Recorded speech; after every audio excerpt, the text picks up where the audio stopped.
Labdien! Visvalds no Kempera 365 un šodien mums ir reportāža no Glauna ofisa ar brūniem krēslu apdarēm ar skaistu, tumšu koku.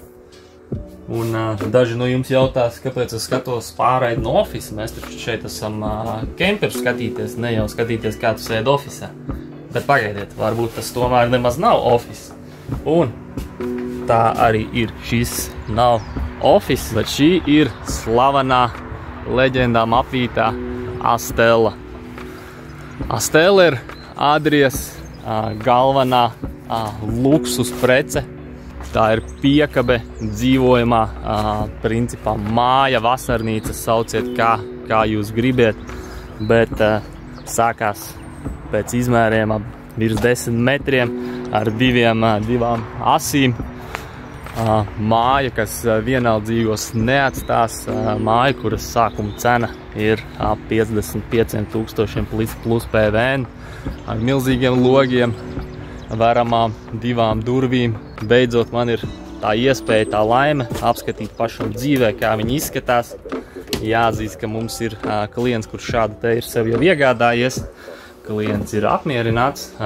Skaidrs, ka tas nav lēts prieks, bet tiem, kuri grib dzīvot skaisti, ar komfortu, esot uz riteņiem, tad šis variants noteikti ir priekš viņiem.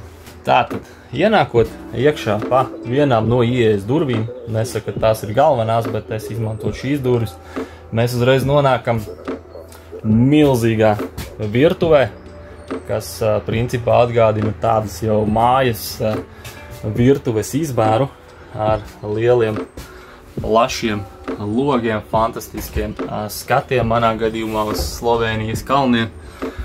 Bet vienalga, lai kur jūs būtu, skats no šejienes izskatās daudz labāks varbūt nekā ir. Tātad līdz joprojām ir dometika, tāpat kā kemperos, tāpat kā citās dzīvojamās piekabēs, bet šeit ir interesanta izskata tvaika nosūcējs, kas izskatās tiešām augstas kvalitātes virtuves stilā, ir pārdomāti glabāšanas risinājumi ar iespēju mazliet arī modificēt šo te izkārtojumu. Astelas ir pieejams 6 dažādās konfigurācijās. Šeit ir arī neliels skapis, jo es teiktu, nevis neliels, šajā dzīvojamā piekabē nekas nav neliels. Viss ir normāli izmēra, kur visiem pietiek vietas. Mums ir liels dalīts leduskapis, vairs nav visi vienā telpā saldā, tev ir augšā un atsevišķi durvis ir pašam leduskapim. Leduskapis izskatās uz litriem 80, kas ir absolūti pietiekami. Šeit mums ir USB slēdži, 220 rozete, ja gribat kafijas aparātu pieslēgt. Šeit skapītī mums ir mikroviņu krāsas. Tāpat visur ir izmantota telpa, lai ielikt skapīšus.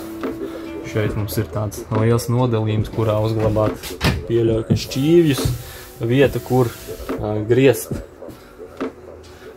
ēdienu. Protams, ka ir gāzes plītiņa un vēl rozetes, kurās ir rozetes un gaisma, kur mēs varam ieslēgt virtuves apgaismojumu.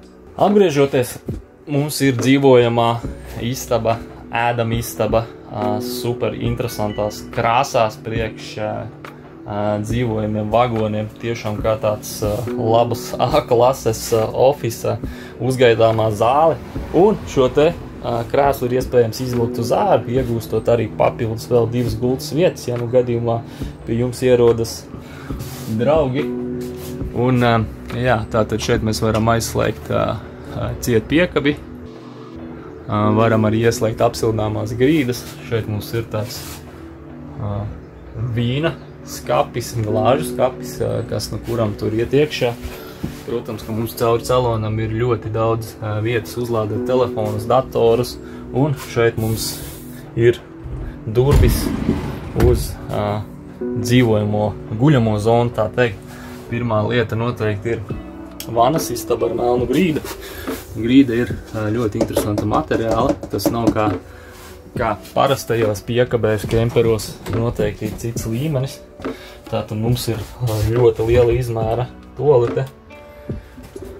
Šeit arī mums ir izmantots cits materiāls, kas tas ir parasti kemperos, kaut kas uz marmora pusi. Skaidrs, ka tas nav īsts marmors, bet vismaz replika. Izskatās labi, tas arī galvenais, un skaidrs, ka arī svars nav tik liels. Un vienīgā un galvenā guļamistaba gulta franču stila. Abās pusēs gultē mums ir iespēja ieslēgt gaismiņas, uzlādēt telefonus. Šeit mums ir skapītis, arī tajā pusē ir skapītis. Varam regulēt apgaismojumu no gultas. Gulta arī mums ir ar šo te brūno ādu. Ir kondicionieris virs gultas tieši. Un šis te fantastiskais skats apguļoties gultā. Tātad tas arī ir tas pats labākais, vismaz manā uztverē, ir šie te milzīgie logi, plašais skats uz āru, esot iekšā. Tiešām fantastisks veids, ja jums ir zemes gabals, kur nekā nav, varbūt pat nav elektrības un ūdens, bet gribētu tur dzīvot, neieguldot 300–400 tūkstoši, tad šis noteikti ir viens no tiem variantiem, kā šo te problēmu atrisināt un dzīvot tiešām ar komfortu, ar klasi. Un jā, mans ieteikums noteikti ir arī šāda veida piekabas var izmantot kā sava veida viesnīcu nozares speciālisti, kuri var izvietot šādas te vasarnīcas savā zemē, laist iekšā klientus vai paši dzīvot, jo te ir absolūti viss nepieciešamais, lai uzņemtu cilvēkus, lai viņi justos labi, lai viņi justos, kā teikt, gaidīti. Tā kā šī ir stela, kā jau minēju, stela ir 6 dažādi izkārtojumi, ir iespējams arī papildus gulta.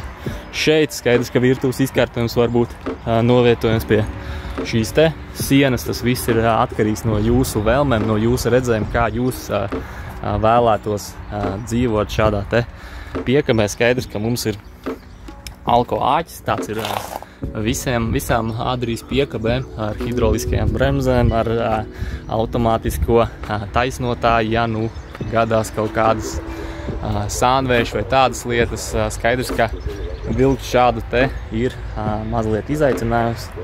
Mēs piedāvājam arī uzstādīt mūveri, lai šo te piekabu varētu pārvietot ne tikai velkot, bet arī izmantojot mūveri kaut kādās vietās, kur ir mazliet šaurāks, 90 grādu leņķi. Tā kā tas, protams, arī viss ir iespējams, un šādi viņi izstās no otras puses. Protams, ka viņiem ir bagāžas nodalījums gan tur priekšā. 2 asis, svars ir stipri virs 2 tonnām. Vēl vilkt viņu noteikti vajadzēs E kategoriju, tas ir skaidrs. Jautājums, ar ko jūs vilksiet, varbūt arī CE kategoriju. Tā kā jā, šāds te skaists brīnums, super leģendām apvīts, vismaz no Adrijas stāstītā, un noteikti kaut kas, ar ko viņi paši ļoti lepojās. Tas ir viņu luksus modelis, jo principā visi pārējie modeļi vairāk vai mazāk domāti jebkuram cilvēkam, tad šis ir viņu luksus modelis, un es domāju, ka viņš ir sanācis patiešām labi, un cena ir adekvāta tam, ko jūs iegūstat. Tā kā paldies, ka skatījāties, ierakstiet komentārā, vai jūs šādu gribētu, un ja jūs tādu patiešām gribētu, tad gaidīšu jūsu zvanu vai e-pastu Kemper 365. Paldies un uz tikšanos!